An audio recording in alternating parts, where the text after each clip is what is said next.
نحمده ونصلي ونسلم على رسوله الكريم أما بعد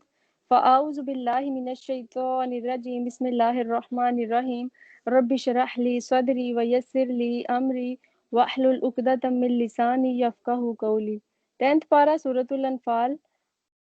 آیت نمبر 61 سے وَإِن اور اگر جنحو وہ مائل ہوں، جنحو کا روٹ جیم نون ہا ہے، وہ مائل ہوں لِلسَّلْمِ سلامتی کی طرف، فجنح تو تم بھی مائل ہو جاؤ، لہا اس کے لیے وتوکل اور بھروسہ کرو علی اللہ اللہ پر، انہو بے شک وہ السمیع العلیم سننے والا اور جاننے والا ہے۔ اور اگر وہ مائل ہوں سلامتی کی طرف تو تم بھی مائل ہو جاؤ اس کے لیے اور بھروسہ کرو اللہ پر، بے شک وہ ہے جو سنتا ہے اور جانتا ہے۔ اچھا، اسلام کے بارے میں بہت زیادہ پروپیگنڈا کیا جاتا ہے کہ اسلام تو تلوار کے زور پہ پھیلا ہے، اور یہ تو اسلام کا دوسرا نام شاید ٹیررزم ہے، اور یہ دہشت گردی پھیلانے والے لوگ ہیں، اور یہ امن کو ناپسند کرنے والے اور جنگ کو پھیلانے والے لوگ ہیں۔ تو اگر اس آیت کی روح سے دیکھا جائے تو پتہ چلتا ہے کہ اسلام تو کتنا امن پسند ہے۔ اللہ تعالیٰ فرما رہے ہیں کہ وَإِن جَنَحُوا لِلسَّلْمِ اور اگر وہ مائل ہوں سلامتی کی طرف، کون؟ یعنی اگر اسلام دشمن تمہاری طرف صلح کا ہاتھ بڑھائیں، تمہاری طرف تمہیں امن کی دعوت دیں، تو پھر کیا کرنا ہے؟ فَجْنَحْ لَهَا تو تم بھی مائل ہو جاؤ اس کی طرف۔ یعنی ایسا نہیں کہا گیا کہ کافروں کو چاہے وہ اچھا کریں یا برا کریں، وہ سلامتی کی دعوت دیں یا جنگ کی دعوت دیں، تم نے ان سے لڑنا ہی لڑنا ہے۔ بات یہ نہیں ہے، اسلام تو سلامتی کا دین ہے، اسلام کا تو نام ہی سلامتی سے نکلا ہوا ہے، یعنی پرامن دین ہے یہ، اور یہ امن ہی کو پسند کرتا ہے۔ ہاں، جب بہت زیادہ دہشت گردی یا اس طرح کی چیزیں پھیل جاتی ہیں، یا اسلام کے خلاف پروپیگنڈا کیا جائے، یا کافروں نے مسلمانوں کو جب بھی دبانا چاہا، تو پھر جنگ کرنا ایک مجبوری تھی۔ ویسے اسلام نے کبھی بھی جنگ کو پسند نہیں کیا، بلکہ خود نبی صلی اللہ علیہ وآلہ وسلم نے فرمایا کہ جنگ اللہ تعالیٰ سے ہمیشہ عافیت مانگو، جنگ کی خواہش مت کرو، لیکن اگر لڑنا پڑے تو پھر ثابت قدمی کے ساتھ لڑو۔ یعنی یہ کوئی اچھی بات نہیں ہے کہ جنگ کی جائے، لیکن کیونکہ ایک مجبوری کے تحت یہ کرنا ضروری ہے۔ لیکن اگر تمہارا دشمن تمہیں صلح کی طرف بلا رہا ہے، وہ اصلاح کرنا چاہتا ہے، وہ بیٹھ کر بات گفت و نشید سے حل کرنا چاہ رہا ہے، مسئلہ اس طرح سے سلجھانا چاہ رہا ہے، تو پھر فجنح لہا تو تم بھی مائل ہو جاؤ ان کے لیے، وتوکل علی اللہ اور ہو سکتا ہے کہ مسلمان یہ سوچیں کہ یہ تو کافروں کی کوئی چال ہے کہ وہ ہم سے صلح کی بات کر رہے ہیں، ہو سکتا ہے جب ہم کانفیڈنس میں ہمیں وہ لے لیں اور ہم اپنی جو جنگی تیاریاں ان کو ختم کر دیں، تو شاید وہ پھر ہمارے اوپر دھاوا بول دیں۔ تو اللہ تعالیٰ فرما رہے ہیں اگر وہ صلح کی بات کر رہے ہیں تو ان کی صلح کی بات کو مانو، وتوکل علی اللہ اور اللہ پر بھروسہ کرو۔ یعنی پھر ان کی یہ باتیں کہ شاید یہ کوئی وار ٹیکٹکس ہیں، یا پھر یہ ان کی کوئی سیاست ہے، یہ کوئی وہ نفسیات کے ساتھ کھیل رہے ہیں، یا کوئی پولیٹکس ہے اس کے پیچھے، اس چیز کو بھول جاؤ، اصلاح کی طرف صلح کی طرف اپنا ہاتھ بڑھاؤ اور اللہ پر بھروسہ کرو۔ اگر ایسا کچھ ہوا بھی تو اللہ تعالیٰ تمہیں سنبھال لے گا، اللہ تعالیٰ تمہاری مدد کرے گا، انہو هو السمیع العلیم۔ انہوں نے جس نیت کے ساتھ تمہاری طرف ہاتھ بڑھایا، اللہ اس کو بھی سننے والا اور جاننے والا ہے، اور تم نے اللہ کی خاطر اگر ان کی صلح کے جواب میں صلح ہی کا پیغام ان کو دیا، تو یہ اللہ تعالیٰ پر بھروسے کی نشانی ہے، اور انہو هو السمیع العلیم، وہ تو سننے والا اور جاننے والا ہے۔ وَإِن يُرِيدُوا اور اگر وہ چاہیں ان یخدعوک کہ وہ دھوکہ دیں تجھ کو، فَإِنَّا تو بے شک حسبک اللہ کافی ہے تجھ کو اللہ، کا کی ضمیر نبی صلی اللہ علیہ وآلہ وسلم کی طرف ہے کہ اگر وہ چاہے کہ وہ دھوکہ دے آپ کو تو بے شک کافی ہے آپ کو اللہ تعالیٰ۔ یعنی اگر وہ ایسی باتیں دھوکہ دینے کے لیے کر رہے ہیں یا پھر واقعی وہ سچ کہہ رہے ہیں، تو آپ نے کیونکہ اللہ پر بھروسہ کیا تو حسبک اللہ، آپ کو اللہ ہی کافی ہے، آپ کی مدد کے لیے اللہ ہی کافی ہے۔ کوئی آپ کے خلاف لاکھ چالیں چل لے، کوئی سازشیں کر لے، آپ کو کسی طرح سے جال میں پھنسانے کی کوشش کرے، لیکن جب تک اللہ کی مدد شامل حال ہے تو کوئی آپ کا کچھ نہیں بگاڑ سکے گا۔ هو الذی وہ اللہ وہ ذات ہے ایدک جس نے تائید کی تیری بنصرہ ہی ساتھ اپنی مدد کے، وبالمؤمنین اور مومنوں کے ذریعے۔ تو یہاں نبی صلی اللہ علیہ وآلہ وسلم کے اوپر ایک اور احسان یاد کروایا جا رہا ہے کہ اللہ تعالیٰ تو وہ ذات ہے کہ جس نے آپ صلی اللہ علیہ وآلہ وسلم کی تائید کی، اللہ نے مدد کی بنصر ہی، ایک تو اپنی مدد سے، وبالمؤمنین، اور مومنوں کے ذریعے، یعنی جو مومن ہے وہ کس قدر جان چھڑکتے تھے نبی صلی اللہ علیہ وآلہ وسلم پر، اور کس طرح آپ کے دست و بازو بنے ہوئے تھے، آپ کے محافظ تھے، آپ کے معاون تھے۔ تو ان آیات میں اللہ تعالیٰ نے نبی صلی اللہ علیہ وآلہ وسلم اور مومنوں پر جو احسانات فرمائے ہیں، ان میں سے ذکر فرمایا ہے کہ اللہ تعالیٰ نے مومنوں کے ذریعے رسول اللہ صلی اللہ علیہ وآلہ وسلم کی مدد کی۔ اور آپ دیکھیں کہ صحابہ نے نبی صلی اللہ علیہ وآلہ وسلم کی ہر بات پر لبیک کہا اور اپنی جان، مال، ہر چیز ان کے سامنے پیش کر دی۔ وَأَلَّفَ بَيْنَ قُلُوبِهِمْ، اور الفت ڈال دی ان کے دلوں کے درمیان، یعنی اللہ تعالیٰ وہ عرب جو قبائل میں بٹے ہوئے تھے، اور اس سے پہلے وہ ذرا ذرا سی بات پر ایسی جنگیں چھیڑ دیتے کہ سات سات نسلوں تک ان کی جنگیں لڑی جاتی، اور جنگ لڑنے والا یہ بھول جاتا تھا کہ جنگ چھڑی کس بات پہ تھی، تنازع تھا کس بات کا، یعنی اتنی پرانی جنگیں ہوتی تھی۔ لیکن پھر کیا ہوا کہ وہی وہ جو اکھڑ اور گوار اور جاہل اور الٹریٹ لوگ تھے، ان کے درمیان اللہ تعالیٰ نے محبت ڈال دی۔ لو انفقت ما فی الارض جمیعا، اگر تم خرچ کر دیتے جو کچھ زمین میں ہے سارے کا سارا، ما الفت بین قلوبہم، تو نہ آپ الفت ڈال سکتے تھے ان کے دلوں کے درمیان۔ یعنی جو اللہ تعالیٰ نے مومنین کے درمیان محبت رکھی ہے، تو اس سے پہلے بہت سارے قبائل ایسے تھے کہ جو ایسی ایسی جنگیں لڑتے تھے کہ انہوں نے قسمیں کھا رکھی تھیں کہ جب تک اس قبیلے کا نام و نشان تک نہ مٹا دیں گے آرام سے نہ بیٹھیں گے، جب تک ایک دوسرے کو ملیا میٹ نہ کر دیں گے، ان کا ایک بھی انسان اس قبیلے کا باقی ہے تو ہم دم نہ لیں گے۔ تو وہی لوگ جب اسلام آیا تو مل کر جنگیں لڑ رہے تھے اور مل کر ایک دوسرے کا ساتھ دے رہے تھے، اور نبی صلی اللہ علیہ وآلہ وسلم کی ہر بات میں مل کر دین کی ہیلپ کر رہے تھے۔ تو اللہ تعالیٰ کا یہ احسان یہاں ڈسکس کیا جا رہا ہے کہ لو انفقت ما فی الارض جمیعا ما الفت بین قلوبہم، دلوں میں محبت یا نفرت ڈالنا یہ صرف اللہ تعالیٰ کے ہاتھ میں ہے۔ کوئی انسان چاہے وہ جتنے مرضی پیسے دے لے، اس میں فرمایا گیا نا کہ لو انفقت ما فی الارض جمیعا، اگر آپ سب کچھ بھی خرچ کر دیتے تو پھر بھی آپ ان کے دلوں میں محبت نہ ڈال سکتے۔ تو یہ اللہ تعالیٰ ہی کا احسان ہے کہ اس نے ان سب لوگوں کے دلوں میں محبت ڈال دی، اور ان کے درمیان پہلے جو عداوت تھی اسے محبت اور الفت میں تبدیل فرما دیا۔ پہلے وہ ایک دوسرے کے خون کے پیاسے تھے، اب ایک دوسرے کے جان نثار بن گئے ہیں۔ پہلے ایک دوسرے کے دلی دشمن تھے، اور اب آپس میں کتنے رحیم اور شفیق ہو گئے ہیں۔ صدیوں پرانی جو ان کی باہمی دشمنیاں تھیں وہ ختم ہو کر رہ گئیں، اور باہم پیار اور محبت اللہ تعالیٰ نے ان کے دلوں میں ڈال دی۔ اور یہ اللہ تعالیٰ کی خاص مہربانی اور اس کی قدرت اور مشیت کی یہ ایک نشانی نظر آتی ہے، ورنہ یہ ایسا کام تھا کہ دنیا بھر کے خزانے بھی اس پر خرچ کر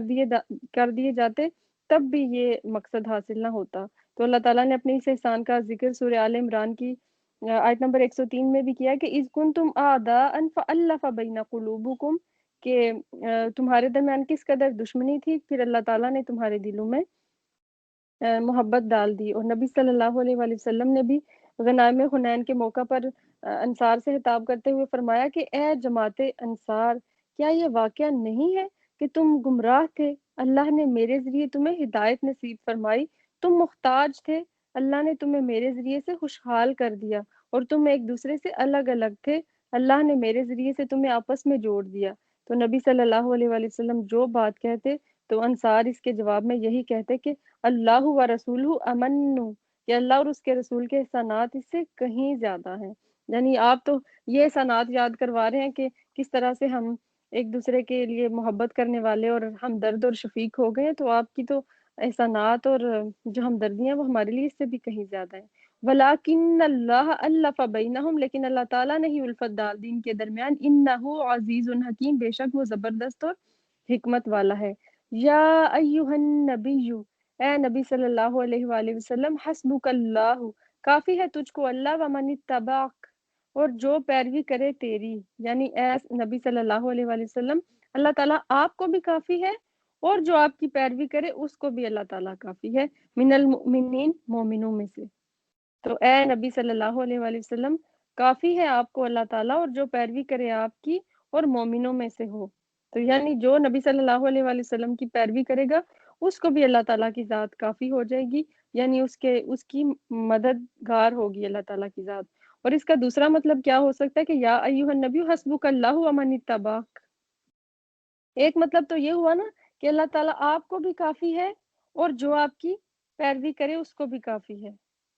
اور دوسرا اس کا مطلب کیا ہوا کہ یا ایھا النبی، اے نبی صلی اللہ علیہ وآلہ وسلم، حسبک اللہ، کافی ہے تجھ کو اللہ، ومن اتبعک، اور جو پیروی کرے تیری، یعنی جو آپ کے فالوورز ہیں، آپ کے وہ چاہے کم ہے تعداد میں، وہ پھر بھی آپ کے لیے بہت ہے۔ کافروں کو اگر دیکھا جائے تو دیکھیں کہ وہ 1000 کا لشکر تھا، لیکن کیسی ان کو شکست ہوئی۔ تو نبی صلی اللہ علیہ وآلہ وسلم کے فالوورز تو بہت تھوڑے سے تھے، وہ 3 ٹائمز زیادہ تھے کافر مسلمانوں سے، لیکن نبی صلی اللہ علیہ وآلہ وسلم کے لیے وہ 313 ہی کافی ہو گئے۔ تو اس لیے اس آیت کے 2 مطلب ہیں، ایک تو یہ کہ اللہ تعالیٰ آپ کے لیے بھی کافی ہے اور ان مومنین کے لیے بھی جو آپ کی پیروی کرتے ہیں، اور دوسرا مطلب کیا ہوا کہ اللہ تعالیٰ بھی آپ کے لیے کافی ہے اور جو آپ کی پیروی کر رہے ہیں وہ بھی آپ کے مددگار ہیں،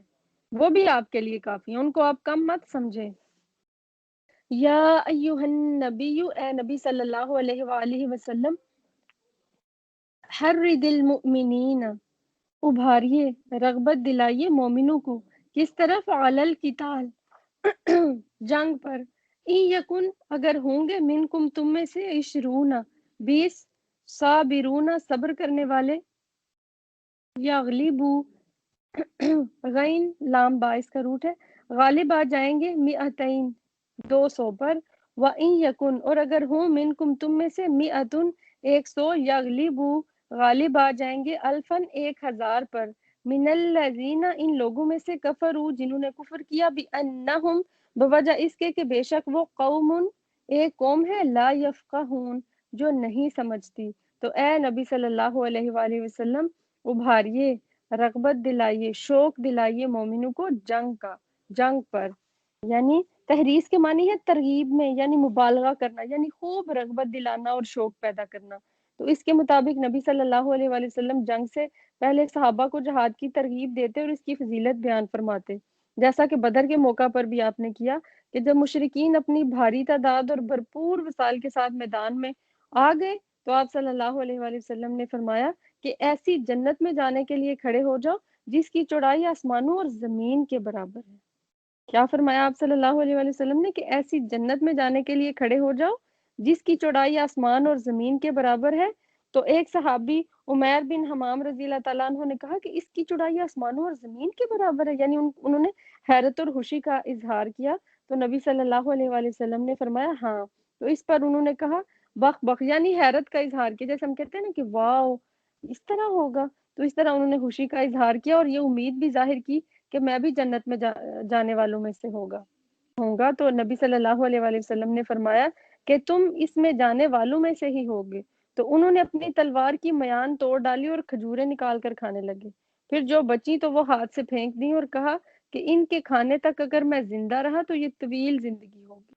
یعنی جنت کی انہوں نے جب کیفیت سنی تو اس قدر ان کے دل میں شوق آیا کہ کھجوریں کھاتے کھاتے انہوں نے پھینک دی کہ اب ان کھجوروں میں بھی کیا رکھا ہے، کیا ان کو کھا کے ٹائم ویسٹ کرنا ہے، اگر میں جنگ سے واپس آ کر ان کو کھجوروں کو کھاؤں تو وہ تو ایک لمبی زندگی ہوگی۔ لیکن کیا ہوا کہ وہ آگے بڑھے اور داد شجاعت دینے لگے اور پھر شہادت سے ہمکنار ہو گئے۔ تو یہ ہے صحابہ کا شوق کہ کس طرح سے وہ جب جنت کے بارے میں سنتے تھے تو ہر چیز پھینک کے، ہر چیز چھوڑ چھاڑ کے جنت کے شوق میں آگے بڑھ جاتے تھے۔ اور کیونکہ دیکھیں کہ شوق دلانے والی بھی تو کون سی ذات ہے، نبی صلی اللہ علیہ وآلہ وسلم ہے، اور فرمایا کہ ان یکم منکم 20 صابرون یغلبوا مئتین، اگر ہوں گے تم میں سے 20 صبر کرنے والے تو غالب آ جائیں گے 200 پر۔ تعداد میٹر نہیں کرتی، جو لوگ ہیں ان میں ٹیلنٹ کتنا، ایمان کتنا ہے، بھروسہ کتنا ہے، یہ امپورٹنٹ ہے۔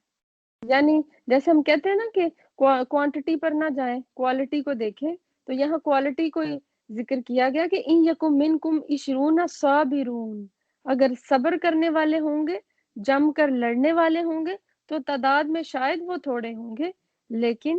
ان کا بوجھ بہت زیادہ ہوگا، ان کی دھاک بہت بیٹھے گی۔ وَإِن يَكُن مِّنكُم مِّئَةٌ يَغْلِبُوا أَلْفًا، اور اگر ہوں تم میں سے 100 تو غالب آ جائیں گے 1000 پر، یعنی ان کا اندر جتنا صبر، جتنا ایمان، جتنا بھروسہ زیادہ ہوگا، وہ اتنے ہی زیادہ لوگوں پر حاوی ہوں گے۔ من الذین کفروا، کفر کا تو کوئی بوجھ نہیں، کوئی وزن ہی نہیں ہوتا، وہ تو ہلکے پھلکے تنکے ہیں، بس ایک ہوا کا جھونکا سا، ایک پانی کا بلبلا ٹائپ چیز ہے کہ جب جیسے ہی ہوا آئی یا کوئی ناگوار حالات آئے تو بجھ گئے، ختم ہو گئے۔ بِأَنَّهُمْ قَوْمٌ لَا يَفْقَهُونَ، لیکن وہ تو ایسے لوگ ہیں کہ جو سمجھ ہی نہیں سکتے۔ تو اس سب کا کیا مطلب ہوا کہ ایک مسلمان 10 کافروں کے لیے، 20 200 کے لیے اور 100 1000 کے لیے کافی ہے، اور کافروں کے مقابلے میں مسلمانوں کی اتنی تعداد ہو تو جہاد فرض، اور اس سے گریز کرنا جو ہے وہ ناجائز ہے۔ تو یہ ساری اس میں مطلب سمجھانے کی بات کیا ہے کہ صبر اور ثابت قدمی کی اہمیت بتائی جا رہی ہے کہ اللہ کی مدد حاصل کرنے کے لیے اس کا اہتمام بہت ضروری ہے۔ جب تم صبر کرو گے اور ثابت قدمی دکھاؤ گے تو اللہ تعالیٰ تمہاری مدد کرے گا، پھر تم اپنی تعداد کی قلت پر یا اس کی کمی پر پریشان نہ ہونا، اللہ تعالیٰ تمہارا حامی و ناصر ہوگا۔ وآخر دعوانا ان الحمد للہ رب العالمین۔